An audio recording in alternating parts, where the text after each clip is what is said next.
बच्चों, हिंदी कक्षा में आपका स्वागत है।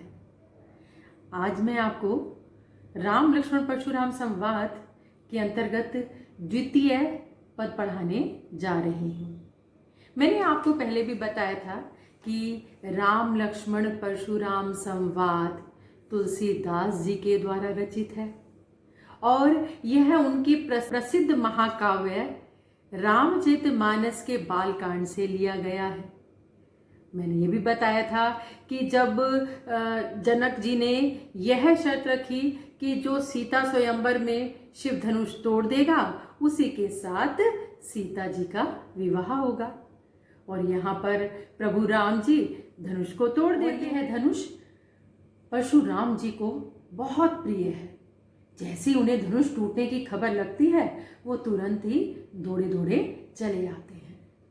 और आगे का जो बच्चों वृतांत है ये आगे आपको मैं पढ़ाने जा रही हूँ। यहाँ पर परशुराम क्रोध कर रहे हैं और उसमें राम लक्ष्मण परशुराम संवाद या परशुराम और लक्ष्मण संवाद अब चल रहा है द्वितीय पद्यांश में, है ना। इसको पढ़ाते हुए देखो तुलसीदास जी ने अपनी लेखनी से इतना सुंदर ये रामचरितमानस के अंतर्गत बालकांड में ये जो वर्णन है वास्तव में पढ़ते मन भाव विभोर हो जाता है ना।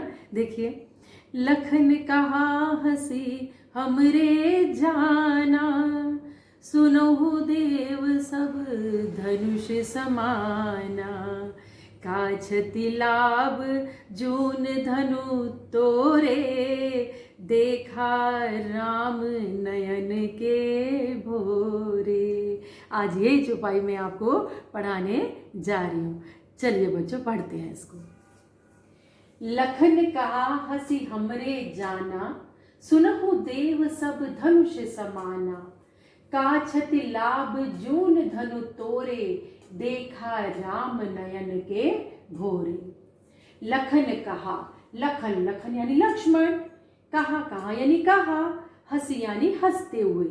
लक्ष्मण जी ने परशुराम को हंसते हुए कहा, हमरे जाना, हमरे हमरे यानी हमारी, जाना यानी जानकारी में। लक्ष्मण ने हंसते हुए कहा, हमारी जानकारी में तो सुनहु देव सब धनुष समाना। सुनहु देव, हे देव, ये देव शब्द किसके लिए आया है? परशुराम जी के लिए आया। हे देव सुनो, सब धनुष, सब यानी सारे धनुष समाना, एक समान होते हैं।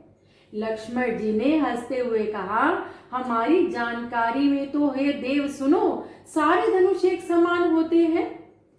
काछति लाभ जून धनु तोरे, का यानी क्या, क्षति, क्षति यानी हानि, लाभ यानी लाभ, जून यानी पुराने, जून का मतलब है पुराने, धनु का मतलब धनुष, तोरे का मतलब तोड़े। ठीक है, देखिए कह रहे कि क्या क्षति लाभ जून धनु तोरे, यानी इस पुराने धनुष को तोड़ने पर क्या लाभ क्या हानि। देखा राम नयन के भोरे, इसे तो प्रभु श्री राम जी ने नयन, नयन यहाँ नवीनता के लिए आया है, नए के लिए आया है, भोरे धोखे में, यानी प्रभु राम ने तो इसे नवीन धनुष के धोखे में तोड़ दिया।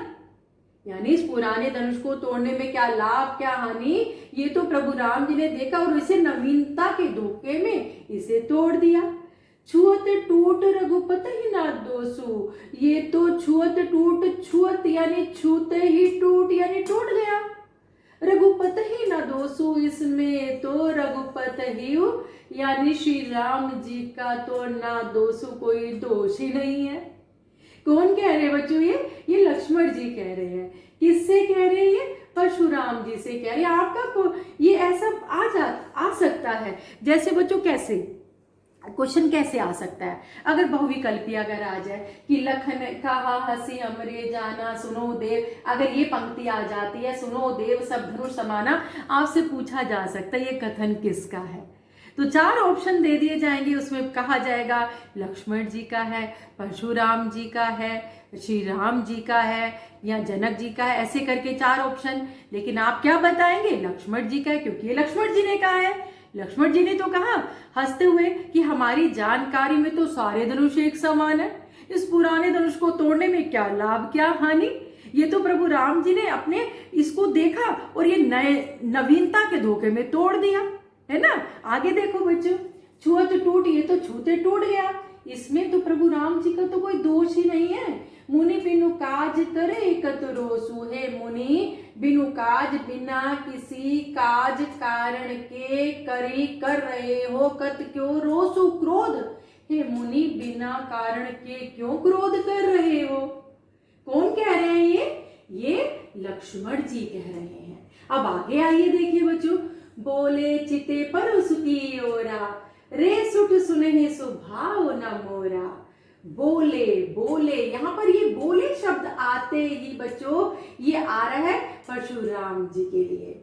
चिते, चिते यानी देखते हुए, परसु, परसु ये मैंने बताया था परशुराम जी का नाम, यानी उनके पास एक फरसा था, है ना। ये फरसे के लिए यानी फरसे की ओरा, की ओर, यानी यहाँ पर जो परशुराम है परसु यानी फरसे की ओर चिते देखते हुए बोले। कौन बोले? परशुराम। रेसठ सुने स्वभाव न मोरा, रेसठ हे मूर्ख सुने स्वभाव न मोरा, क्या तूने मेरे मोरा यानी मेरे स्वभाव के बारे में नहीं सुने हो सुना। हे मूर्ख, क्या तूने मेरे स्वभाव के बारे में नहीं सुना। ये कौन कह रहे हैं? ये परशुराम कह रहे हैं। किससे कह रहे हैं? लक्ष्मण जी से कह रहे हैं। क्या कह रहे हैं? हे मूर्ख, तूने मेरे स्वभाव के बारे में नहीं सुना। बालक बोली वधो नहीं तोई, बालक बच्चा है, बोली बोलता है, बच्चा है तो बधो ना तोई, इसलिए मैं तेरा वध नहीं कर रहा, तुझे मार नहीं रहा। केवल मुनि जड़ जान नहीं मोही, क्या तू मुझे केवल एक जड़ मुनि साधारण मुनि जानता है। केवल मुनि जड़ जान ही मोही, क्या तू मुझे जान ही जानता है जड़ साधारण मुनि, क्या तू मुझे केवल एक जड़ मुनि जान रहा है, साधारण मुनि जान रहा है। बाल ब्रह्मचारी अति कोही, परशुराम आगे क्या कह रहे हैं? बाल ब्रह्मचारी, मैं तो बाल ब्रह्मचारी हूं, अति कोही और अत्यधिक क्रोधित हूं, क्रोधी स्वभाव वाला हूं, विश्व विदित क्षत्रिय कुल द्रोही, विश्व संसार विदित जानता है, क्षत्रिय मैं क्षत्रियों के वंश से द्रोह करने वाला हूं।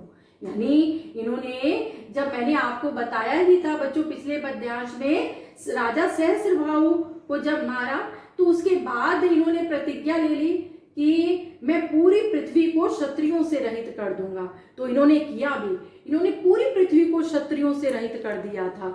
आ गया बच्चों समझ में? आगे देखो, भुजबल भूमि भूप बिन कीनी, भुज भल, भुज यानी भुजाओं के, बल यानी बल से, भूमि यानी पृथ्वी को, भूप यानी राजाओं से, बिन यानी रहित, कीनी यानी कर दिया।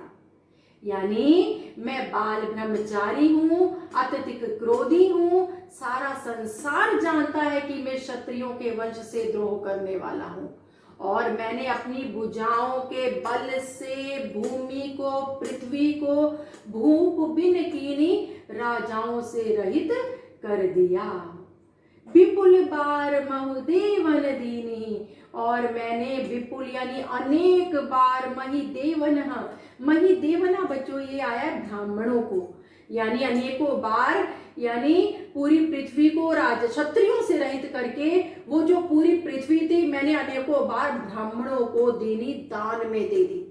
आ गया समझ में? ये कौन कह रहे हैं? ये यहाँ से यहाँ तक तो लक्ष्मण जी कह रहे हैं 3 पंक्तियों में। चौथी पंक्ति में बच्चों परशुराम जी कहते हैं क्या? फरसे की ओर देखते बोले, हे मूर्ख, मेरे स्वभाव के बारे में नहीं जानता, बच्चा है बोलता चला जा रहा है, मैं तेरा वध नहीं कर रहा हूं, और तू मुझे केवल एक साधारण मुनि जानता है। मैं बाल ब्रह्मचारी हूँ, अत्यधिक क्रोधित हूँ और क्रोधित स्वभाव वाला हूँ, सारा संसार जानता है मैं क्षत्रिय वंश का द्रोही हूँ, इसीलिए मैंने अपनी भुजाओं के बल से पूरी पृथ्वी को राजाओं से रहित कर दिया, और अनेकों बार सारी पृथ्वी मैंने ब्राह्मणों को दान में दे दी। सहस्र बाहु भुज छेद निहारा, परसु बिलो की महीप कुमारा। सहस्र बाहु भुज छेद निहारा, कह रहे हैं राजा सहस्र भाव की भुजाओं को छेद छेद यानी काटने वाले परशु बिलोकु महिप कुमारा। ये महिप कुमार, महिप का मतलब होता है राजा, कुमार का मतलब होता है बालक, राजा का बालक कौन हो गया? लक्ष्मण। ये किसके लिए आया महिप कुमार? लक्ष्मण जी के लिए। कहते हैं परशुराम जी, हे राजा के बालक, सहस्र भाव की भुजाओं को काटने वाले परशु मेरे इस फरसे की ओर बिलोकु देख। कौन कह रहे हैं? ये परशुराम कह रहे हैं। किसको कहते हैं? लक्ष्मण जी के कहते हैं। हे राजा के बालक, सहस्र भाव की भुजाओं को काटने वाले मेरे फरसे की तरफ देख। आगे देखो क्या कहते हैं। मातु पिता ही जनि सोच बस, कर सी महिष किशोर, गर्भन के अर्भक दलन, परसु मोर अति घोर। मातु पिता ही जन सोच बस, कर सी महिष किशोर, महिष किशोर, महिष वही राजा, किशोर यानी बालक, राजा का बालक कौन हो गया? लक्ष्मण। कह रहे हैं ए राजा के बालक, मातु पिता ही माता पिता को सोच में मत डाल, यानी उनकी दशा की तरफ भी सोच कि मेरा, वो ये ना सोचे कि मेरा हमारा जवान पुत्र मारा गया। कौन कह रहे हैं? लक्ष्मण। ये परशुराम जी कह रहे हैं। किसको कह रहे हैं? लक्ष्मण जी को कि राजा के बालक, माता पिता को सोच में मत डाल, गर्भन के अर्भक दलन, तो और मेरे परसु मोर अति घोर, मोर यानी मेरा, परसु यानी जो ये फरसा है, अति घोर, ये तो अत्यंत भयानक है। इसने तो गर्भन, गर्भ में स्थित, अर्भक का मतलब होता है बच्चों को, इसने तो गर्भ में स्थित बच्चों को ही मार डाला है। यानी कौन कह रहे हैं? परशुराम जी कह रहे हैं लक्ष्मण जी को कि राजा के बालक, माता पिता को सोच में मत डाल, और मेरा ये जो फरसा है इसको तो देखिए, इतना भयानक है कि इसने तो गर्भ में स्थित बच्चों को ही मार डाला है। यानी बार बार परशुराम लक्ष्मण जी को बार बार क्रोध स्वभाव में आकर उसको बताते हैं कि मेरे फरसे की तरफ देख, मेरे अंदर कितनी शक्ति है, उसको देख, मैं क्या नहीं कर सकता। ये आपको इस पद्यांश में दिखाई दिया। बच्चों, मैंने आपको पहले भी बताया था कि जो भाषा है, अवधी भाषा है, बहुत ध्यान से सुनना है। थोड़ा ये खड़ी बोली में नहीं, अवधी में है तो थोड़ा सा बच्चों ये टफ बैठता है, तो इसलिए बहुत ध्यान से सुनेंगे तो आपको बहुत अच्छी तरह से समझ में आ जाएगा। और बच्चों थोड़ा सा मैंने बताया था अवधी भाषा है, और इसमें हमारा ये सारी बच्चों चौपाइयां हैं, ये है ना, और ये जो है ये हमारा दोहा छंद है। आ गया समझ में? और मैंने आपको बताया था इसमें वीर रस है, रौद्र रस का भी प्रयोग हुआ है, आपको इसके बारे में भी जानकारी होनी चाहिए।